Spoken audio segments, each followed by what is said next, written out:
Assalamualaikum warahmatullahi wabarakatuh. Yang saya hormati Bapak Azmi Fasa, SEME, dan teman-teman semua yang berbahagia. Pertama-tama, marilah kita panjatkan puji dan syukur kehadirat Ilahi Robi, karena berkat rahmatnya lah kita dapat berkumpul di kegiatan presentasi kali ini. Adapun, tak lupa, salat serta salam, semoga tetap tercurah limpahkan kepada bimbingan kita, yakni baginda Nabi Muhammad SAW. Sebelumnya perkenalkan, di sini saya Dewa sebagai moderator pada presentasi kali ini. Adapun anggota dari kelompok 6, yang pertama ada Ajeng Amanda, kemudian ada Anggraini, kemudian ada Dewa, dan yang terakhir ada Hanaila. Adapun di sini kelompok 6 akan mempresentasikan mengenai materi pemeriksaan aset tetap. Untuk mengefisienkan waktu, langsung saja ke pemaparan materinya. Untuk materi yang pertama akan dibahas kepadanya saya persilahkan.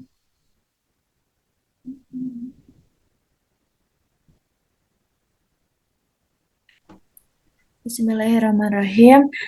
Di sini saya akan membahas mengenai sifat dan contoh aset tetap. Di sini itu menurut standar akuntansi keuangan PSAK nomor 16, aset tetap itu adalah aset berwujud yang dimiliki untuk digunakan dalam produksi atau penyediaan barang atau jasa, untuk disewakan ke pihak lain atau untuk tujuan administrasi. Nah, dan diharapkan akan digunakan lebih dari satu periode. Nah, biaya perolehan juga adalah jumlah kas atau setara kas yang dibayarkan atau nilai wajar dari imbalan lain yang diserahkan untuk memperoleh suatu aset pada saat perolehan atau konstruksi jika dapat diterapkan. Jumlah yang didistribusikan pada aset ketika pertama kali diakui sesuai dengan pernyataan tertentu dalam PSAK lain, contohnya itu PSAK 53. Next. Lalu ada menurut SAK etap, yaitu aset tetap adalah aset berwujud yang dimiliki untuk digunakan dalam produksi atau penyediaan barang jasa untuk disewakan ke pihak lain atau untuk tujuan administrasi. Nah, yang kedua itu diharapkan akan digunakan lebih dari satu periode. Itu tuh hampir sama-sama yang tadi gitu.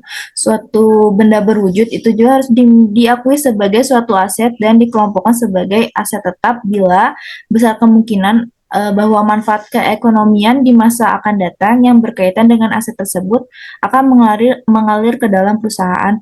Lalu biaya perolehan aset dapat diukur secara andal. Next. Next, Dewa. Lalu ada sifat atau ciri dari aset tetap.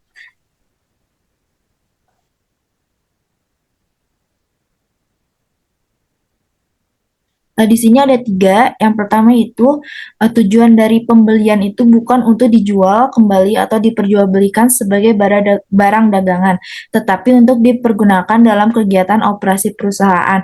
Nah, contohnya itu kayak mobil yang dipakai untuk antar jemput pegawai, juga digunakan untuk direksi dan para manajer perusahaan. Nah, itu tuh digolongkan sebagai aset tetap. Lalu yang kedua yaitu mempunyai masa manfaat lebih dari 1 tahun. Sifat kedua ini tuh salah satu alasan mengapa aset tetap harus disusutkan. Biaya penyusutan merupakan alokasi dari biaya penggunaan aset tetap selama masa manfaatnya secara sistematif dan teratur.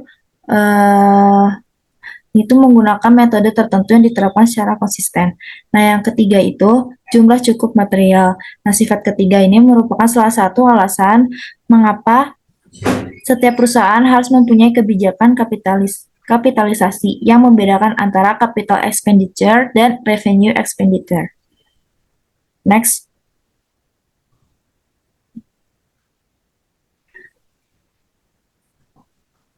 Di sini aset tetap dibedakan menjadi 2. Yang pertama fixed tangible asset, yaitu aset tetap yang mempunyai wujud atau bentuk atau bisa disebut aset tetap berwujud, dan fixed intangible asset. aset tetap yang tidak mempunyai wujud atau bentuk sehingga tidak bisa dilihat dan diraba. Nah, yang termasuk dalam fixed tangible itu fixed tangible asset itu kayak tanah, gedung, dan natural resource atau sumber alam. Lalu yang fixed intangible asset itu seperti hak paten, hak cipta, franchise, goodwill, biaya-biaya yang dikeluarkan sebelum perusahaan berproduksi secara komersial termasuk biaya pendirian. Nah, mungkin sekian pembahasan yang dapat saya sampaikan. Saya kembalikan kepada moderator. Baik, terima kasih kepada Saudari Ajeng atas pemaparan materinya. Untuk pemaparan materi yang selanjutnya akan disampaikan oleh Saudari Anggraini. Untuk itu, kepadanya saya persilakan. Terima kasih kepada moderator yang telah memberikan saya waktu. Di sini saya akan menjelaskan tentang tujuan pemeriksaan audit dan prosedur pemeriksaan audit. Yang pertama, untuk tujuan pemeriksaan aset tetap, untuk memeriksa apakah terdapat internal kontrol yang cukup baik atas aset tetap. Yang kedua, untuk memeriksa apakah aset tetap yang tercantum di laporan posisi keuangan betul-betul ada, masih digunakan dan dimiliki oleh perusahaan. Yang selanjutnya itu prosedur pemeriksaan aset tetap, pelajari dan evaluasi internal control atas aset tetap, minta kepada klien top schedule serta supporting schedule aset tetap yang berisikan saldo awal, penambahan pengurangannya, dan saldo akhir. Baik untuk harga perolehan maupun akumulasi penyusutannya. Selanjutnya, periksa voting dan cross votingnya dan cocokkan totalnya dengan working paper tahun lalu. Selanjutnya, forge penambahan serta pengurangan dari aset tetap tersebut. Untuk penambahan kita lihat profilnya dan kelengkapan supporting dokumennya. Next.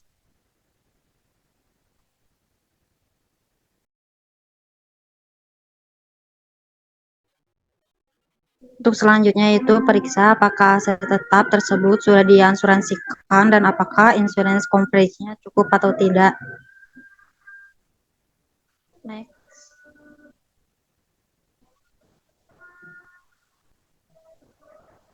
Selanjutnya tujuan pemeriksaan aset tetap. Untuk memeriksa apakah disposal atau penarikan aset tetap sudah dicatat dengan benar di buku perusahaan dan telah diotorisasi oleh pejabat perusahaan yang berwenang. Disposal dari aset tetap bisa terjadi dalam bentuk penjualan yang akan menimbulkan rugi atau laba penjualan aset tetap, tukar tambah atau trade-in, atau penghapusan aset tetap dan dicatat sebagai loss on trade-in. Selanjutnya prosedur pemeriksaan aset tetap. Yang pertama, tes perhitungan penyusutan, cross reference angka penyusutan dengan biaya penyusutan, diperkiraan laba rugi, dan periksa alokasi atau distribusi biaya penyusutan. Selanjutnya, periksa notulen rapat, perjanjian kredit, jawaban konfirmasi dari bank untuk memeriksa apakah ada aset tetap yang dijadikan sebagai jaminan atau tidak. Bila ada, maka hal ini perlu diungkapkan dalam catatan atas laporan keuangan. Selanjutnya, periksa apakah komitmen yang dibuat oleh perusahaan untuk membeli atau menjual aset tetap. Dan selanjutnya untuk construction in progress yang harus ditransfer ke aset tetap. Mungkin cukup sekian. Saya kembalikan ke moderator.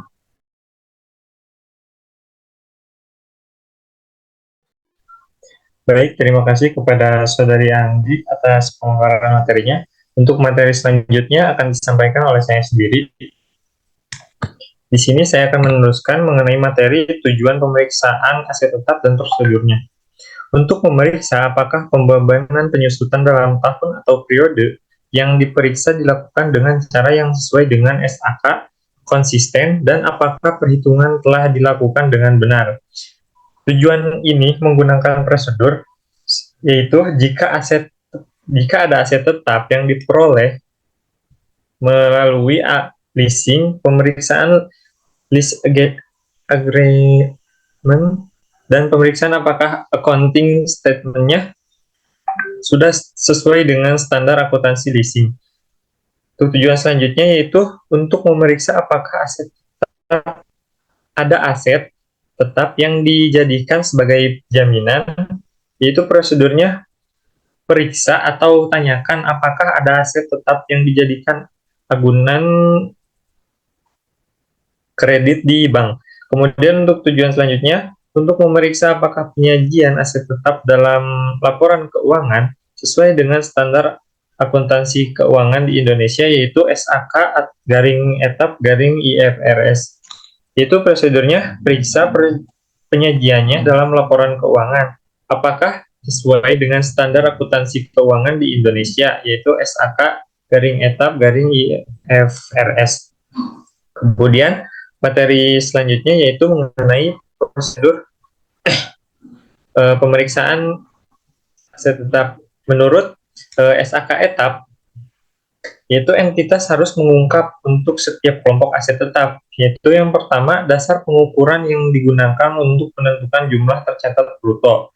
Selanjutnya, metode penyusunan yang digunakan, kemudian umur manfaat atau tarif penyusutan yang digunakan, selanjutnya jumlah tercatat bruto dan akumulasi penyusutan atau agregat dengan akumulasi kerugian penurunan nilai pada awal dan akhir periode, dan yang terakhir, rekonsiliasi jumlah tercatat pada awal dan akhir periode yang menunjukkan penambahan, pelepasan, kerugian, penurunan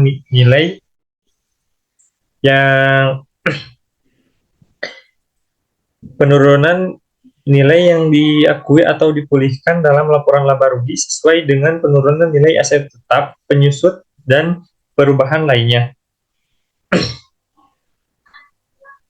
Selanjutnya, menurut standar akuntansi keuangan PSAK nomor 16 halaman 16.11 dan 16.12 IAI 2015, laporan keuangan mengungkapkan untuk setiap kelas aset tetap. Yang pertama, dasar pengukuran yang digunakan dalam menentukan jumlah tercatat bruto.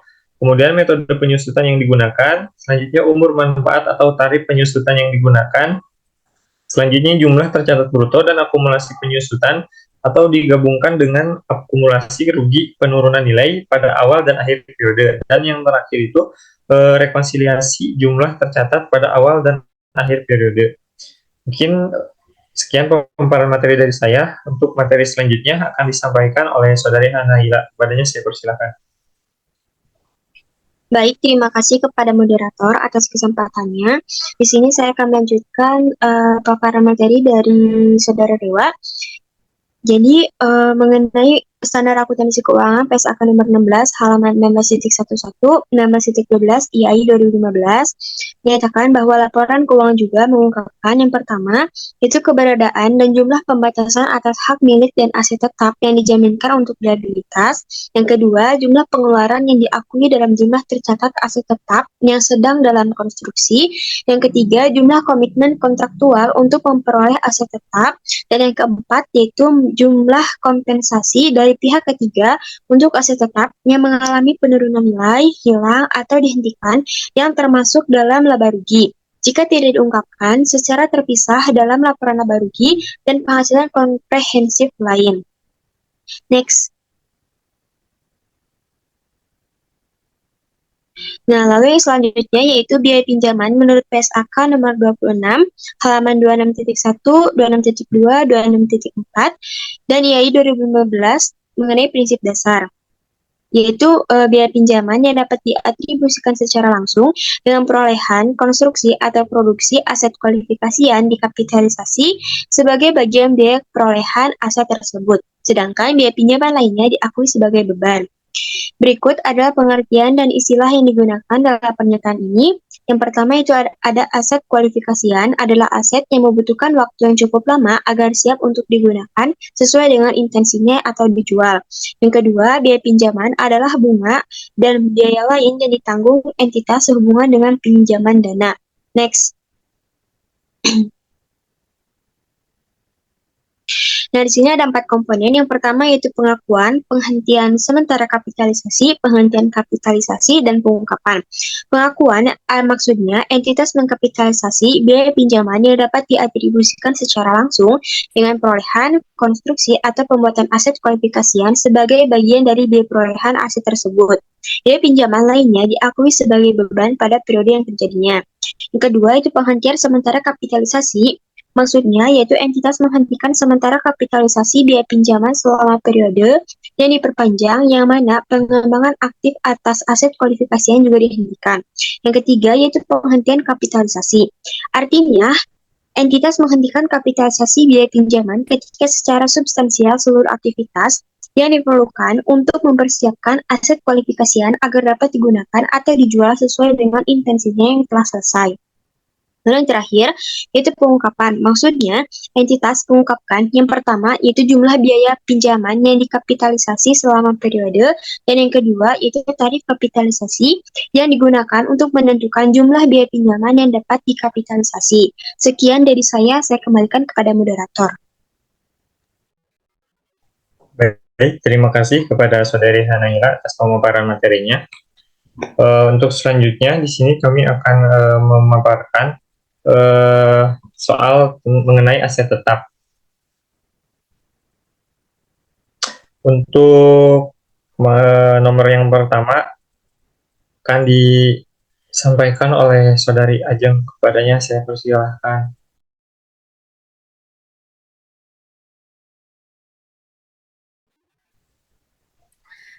Ya, terima kasih kepada moderator.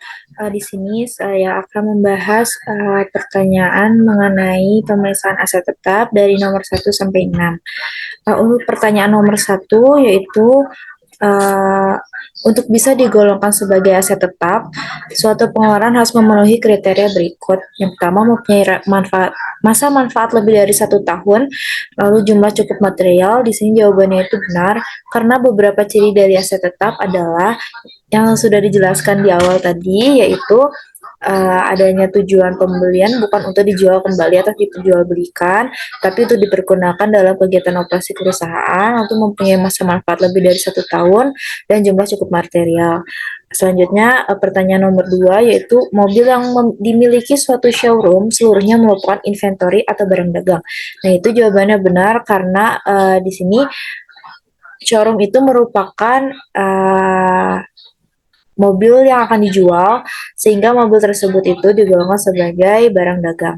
Yang ketiga yaitu biaya penyusutan aset tetap merupakan alokasi dari biaya penggunaan aset tetap selama masa manfaatnya secara sistematis dan teratur.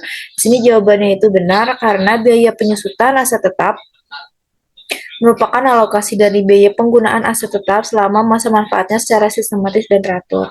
Lalu yang keempat yaitu capital expenditure adalah suatu pengeluaran modal baik jumlahnya material maupun imaterial dan mempunyai manfaat lebih dari 1 tahun. Jawabannya itu salah karena di sini capital expenditure adalah suatu pengeluaran modal yang jumlahnya material dan mempunyai manfaat lebih dari 1 tahun. Yang kelima, revenue expenditure merupakan pengeluaran yang dilakukan perusahaan dalam rangka menghasilkan pendapatan dan dibebankan ke dalam laba rugi. Pada saat terjadinya beban tersebut, jawabannya itu benar karena emang revenue expenditure yaitu pengeluaran dilakukan perusahaan dalam menghasilkan pendapatan dan dibebankan ke dalam laba rugi pada saat terjadinya beban. Yang keenam, yaitu pembelian satu aset komputer seharga 5 juta oleh Pertamina ataupun oleh sebuah perusahaan kecil harus dicatat sebagai capital expenditure. Di sini jawabannya itu benar karena pengertian dari capital expenditure juga suatu pengeluaran modal yang jumlah material dan mempunyai masa lebih dari 1 tahun. Sedangkan di sini komputer itu memiliki masa manfaat yang lebih dari 1 tahun. Mungkin sekian yang dapat saya sampaikan. Saya kembalikan kepada moderator. Baik, terima kasih kepada Saudari Ajeng atas pemaparan jawabannya. Mungkin untuk selanjutnya akan disampaikan oleh Saudari Anggraini, kepadanya saya persilakan. Terima kasih kepada moderator. Di sini saya akan menjawab soal nomor 7. yaitu fixed tangible asset adalah aset tetap yang tidak mempunyai wujud bentuk sehingga tidak bisa dilihat dan diraba, misalnya tanah, gedung. Jawabannya itu salah. Alasannya karena fixed tangible asset adalah aset tetap yang memiliki wujud, contohnya tanah dan gedung. Selanjutnya nomor 8, natural resource atau sumber alam seperti pertambangan minyak, batu bara merupakan salah satu contoh fixed tangible asset. Jawabannya adalah benar, karena resource memang merupakan fixed tangible asset. Selanjutnya nomor 9. Salah satu tujuan pemeriksaan aset tetap adalah untuk memeriksa apakah disposal dari aset tetap sudah dicatat dengan benar di buku perusahaan dan telah diotorisasi oleh pejabat perusahaan yang berwenang. Jawabannya adalah benar, karena merupakan salah satu tujuan pemeriksaan aset tetap. Selanjutnya nomor 10. Kerugian trade-in atas aset tetap sejenis dicatat sebagai loss on trade-in, sedangkan keuntungan dari trade-in dicatat sebagai pengurangan dari harga perolehan aset tetap yang baru. Jawabannya adalah benar, karena salah satu tujuan pemeriksaan aset tetap adalah disposal dari aset tetap bisa terjadi dalam bentuk penjualan yang menimbulkan rugi atau laba. Penjualan aset tetap. Kerugian trade-in atas aset tetap sejenis dicatat sebagai loss on trade-in, sedangkan keuntungan dari trade-in dicatat sebagai pengurangan dari harga perolehan aset tetap yang baru. Selanjutnya nomor 11. Waktu yang digunakan akuntan publik untuk memeriksa aset tetap biasanya lebih banyak dibandingkan dengan waktu yang digunakan untuk memeriksa persediaan atau piutang. Jawabannya adalah salah, karena pernyataan tersebut karena yang benar adalah waktu yang digunakan akuntan publik untuk memeriksa aset tetap biasanya lebih sedikit dibandingkan dengan waktu yang digunakan dalam memeriksa persediaan dan lain-lain. Selanjutnya nomor 12. Dalam memeriksa aset tetap, prosedur cut off bukan merupakan hal yang penting seperti pemeriksaan atas cut off transaction dalam pemeriksaan pembelian dan penjualan inventory. Jawabannya adalah benar, karena hal tersebut adalah salah satu dari beberapa penyebab mengapa akuntan publik biasanya mempunyai waktu sedikit untuk memeriksa aset tetap dibandingkan dengan waktu yang digunakan dalam memeriksa persediaan dan lain-lain. Mungkin cukup sekian, saya kembalikan ke moderator. Baik, terima kasih kepada Saudari Anggreni atas pemaparan materi. Jawabannya. Untuk jawaban selanjutnya akan dipaparkan oleh saya sendiri. Di sini saya untuk nomor 13, jika tahun sebelumnya perusahaan sudah diaudit oleh kantor akuntan lain, saldo awal aset tetap bisa dicocokkan dengan laporan akuntan terlebih dahulu dan kertas kerja pemeriksaan akuntan tersebut. Jawabannya itu benar, karena prosedur tersebut adalah prosedur audit yang berlaku untuk repeat engagement, sehingga dititik beratkan pada pemeriksaan transaksi tahun berjalan.